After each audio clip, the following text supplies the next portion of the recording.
بسم الله الرحمن الرحیم. السلام علیکم ورحمۃ اللہ وبرکاتہ. ناظرین و سامعین، زم قاضی اسامه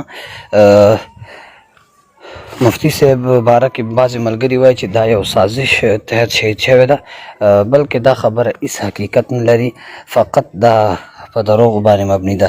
بلکې د مفتی صاحب سره دا کومه واقعه شوې ده دا یو اتفاقي حادثه ده.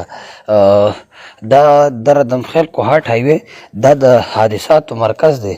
په دې باندې روزانه یو نه یو حادثه کیږي دغه شان، نو دې ته بل رخ ورکول دا یو نامناسب خبره ده. او د مفتی صاحب د مقابل کم گاډی دی، بعضې اکثر ملګري دا تپوس کوي چې هغه څه شو، بیا هغه کې کم کسان هغه ژوندي دي مړه دي. نو د هغې تحقیق دا دی چې مفتی صاحب د مقابل صرف گاډی دی. د ویډیو کې تاسو کتلی شئ، دا د یو میجر گاډی دی. نو د هغه میجر نوم عطا ولد سلمان دی.